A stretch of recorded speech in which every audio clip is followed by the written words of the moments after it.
Assalamualaikum warahmatullahi wabarakatuh. Perkenalkan, nama saya Badil Hadi, NPP 291384, kelas D4. Baik, saya di sini akan menjelaskan perencanaan berbasis hasil. Baik, bisa dilihat dari skor PKD pemerintah daerah berupa sampel di Sulawesi Selatan. Secara umum, kapasitas PKD pemerintah daerah di Sulawesi Selatan sudah baik, namun masih perlu ditingkatkan.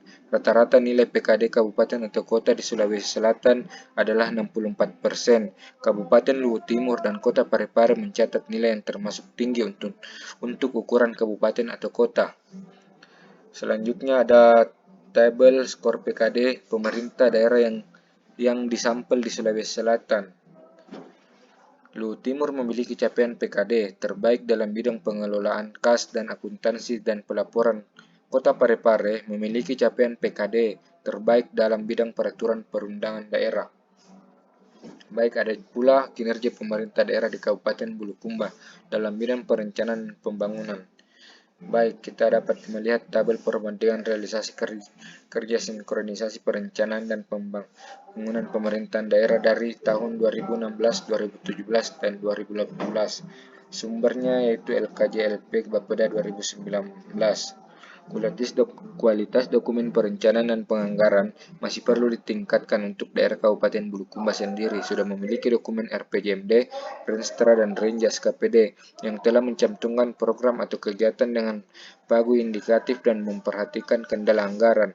Namun, sebagian besar daerah masih belum berhasil membuat standar analisa belanja setiap tahunnya. Hal ini mengakibatkan pagu yang disusun masih belum didasarkan pada efisiensi ekonomis dan efektivitas belanja (value for money). Untuk mencapai target kinerja yang diharapkan dan kewajaran belanja dalam satu tahun anggaran. Di sini pula ada tabel penurunan kemiskinan di kabupaten atau kota provinsi Sulawesi Selatan. Perbandingan persentase penduduk miskin kabupaten atau kota pada tahun 2017.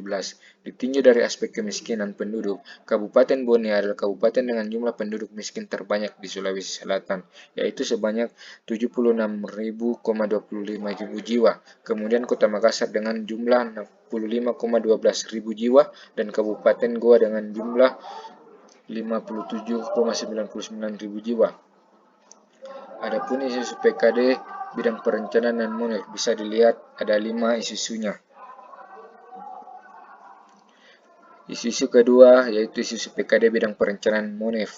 Ada pula proses dan tingkat pemahamannya.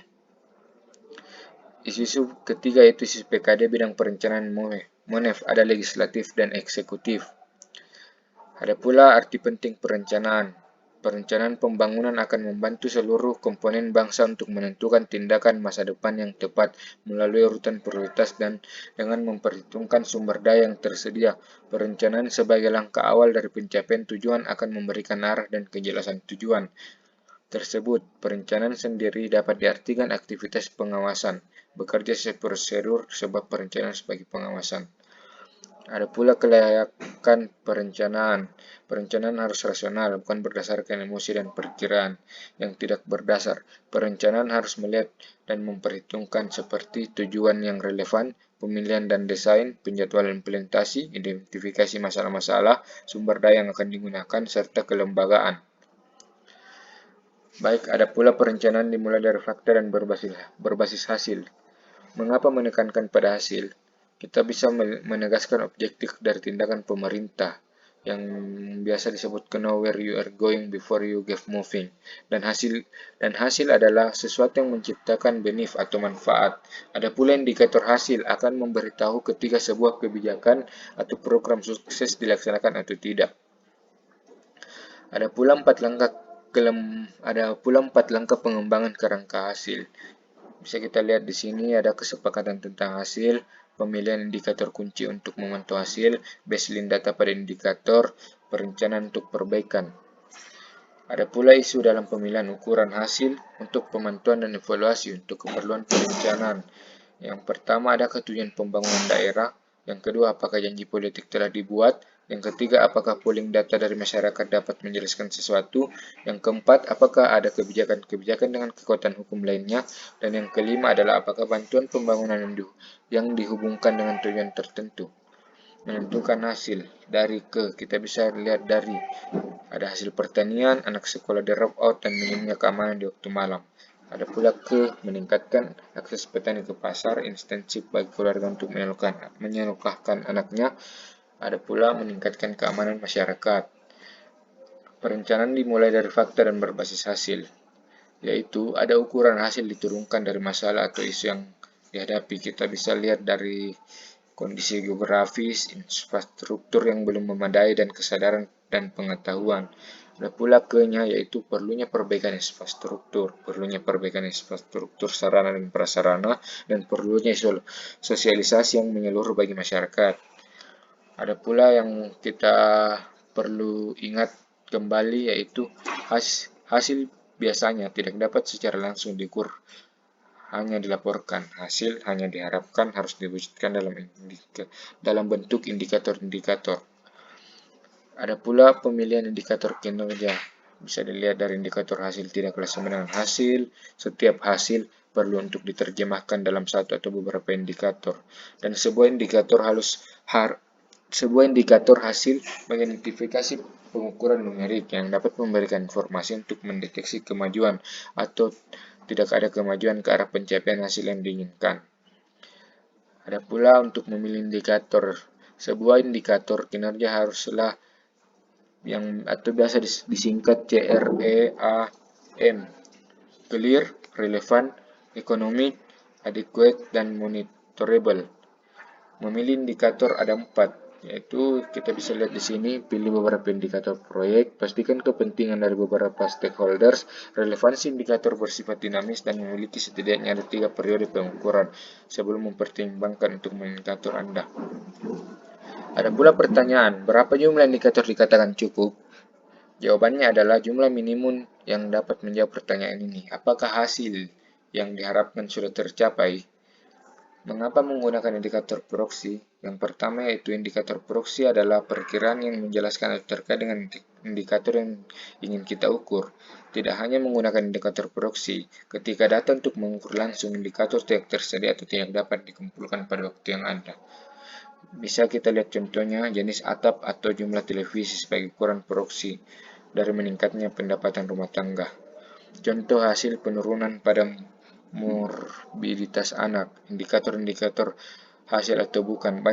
Banyak yang bisa jadi contoh di sini. Hari tidak berangkat sekolah, penurunan pada jumlah utilisasi rumah sakit, perubahan pada meratanya penyakit menular, jumlah hari kerja orang tua, dan perubahan jumlah kasus sakit perut pada anak.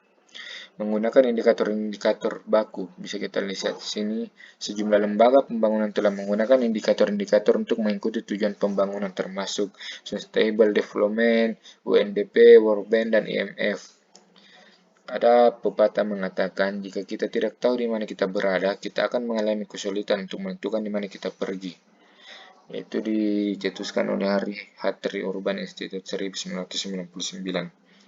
Membangun baseline data untuk indikator. Sebuah baseline kinerja adalah informasi, dan baseline digunakan untuk mempelajari tentang tingkat terakhir atau saat ini dan pola kinerja pada indikator, dan sebagai pembanding untuk menaksir kinerja kebijakan, program, dan proyek selanjutnya. Sumber data bisa berupa primer atau sekunder. Ada yang biasa disebut primary atau data yang dikumpulkan langsung oleh organisasi Anda, dan secondary data yang telah dikumpulkan oleh orang lain. Kepraktisan, apakah data yang terkait dengan indikator cukup praktis untuk dimanfaatkan? Tanyakan apakah data untuk mengukur kualitas saat ini tersedia, dan apakah data dapat diperoleh secara teratur dan tepat waktu. Dan pengumpulan data primer bila memang perlu adalah layak dan efektif dalam hal biaya. Pengembangan basis daerah studi kasus Kabupaten Bulukumba merupakan basis data pembangunan berbasis masyarakat dan dikomunikasikan dengan sumber data lain seperti relatif murah buy-in dari masyarakat untuk program yang menggunakan data tersebut, dan kemudahan dalam updating. Mengidentifikasi tingkat hasil yang diharapkan atau yang diinginkan dari proyek, program, atau kebijakan membutuhkan pemilihan target kinerja. Ada tingkat indikator baseline, tingkat kenaikan yang diinginkan, dan tingkat kinerja. Faktor-faktor yang perlu dipertimbangkan kita memilih target. Yang pertama, kita bisa sini ada 5 contoh. Dan yang kedua, faktor yang diperlukan ketika memilih target kedua ada 3 contoh. Dan faktor yang ketiga, target yang ketiga yaitu ada 4 contoh. Rencana tindak, susunlah perencanaan berdasarkan tujuan hasil dan pembangunan yang akan dicapai menggunakan indikator yang jelas. Ada 3 yaitu tujuan, hasil, dan indikator. Baik, itulah yang dapat saya sampaikan. Lebih dan kurangnya mohon dimaafkan. Assalamualaikum warahmatullahi wabarakatuh.